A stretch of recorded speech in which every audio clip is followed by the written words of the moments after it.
Salutare, prieteni! Astăzi o să vă învăț cum să faceți vafe. Da, cred că ați înțeles ce am vrut să zic. Deci,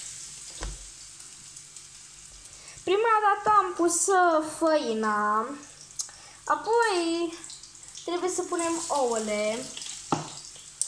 Un ou, cum se sparge un ou, nu știu de ce țineam lingura asta în mână.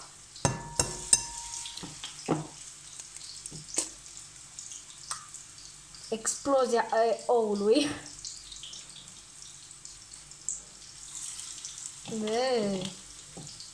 Ok. Oare, mă rog, o să le pun aici. O să le ia cineva la un moment dat. Acum trebuie să... De unde iau șervețele? De aici iau șervețelele.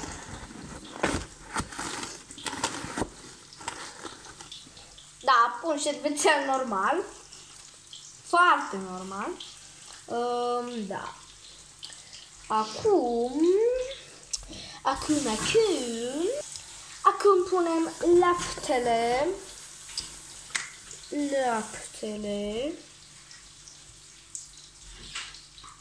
Cred că trebuie să acopere toată făina. Cred că am pus cam prea mult lapte. Sau e bun sau nu știu. Acum punem zahărul. În 3 linguri.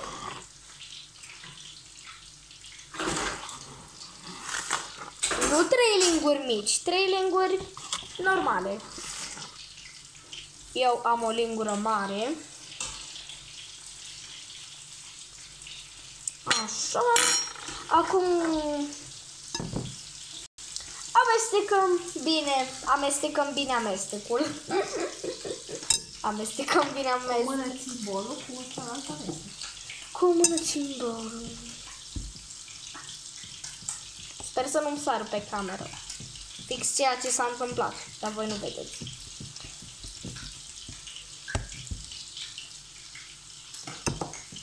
Arată sincer ca un... nu știu.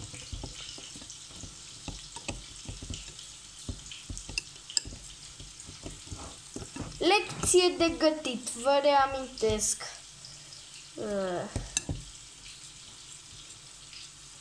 Și vă reamintesc ce gătesc. Gătesc vafe.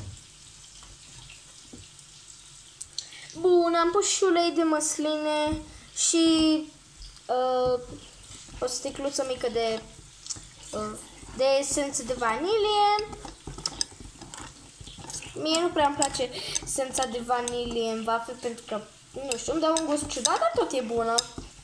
Tot e bună. Nu înseamnă că nu e bună. Nici foarte tare nu trebuie să gătesc.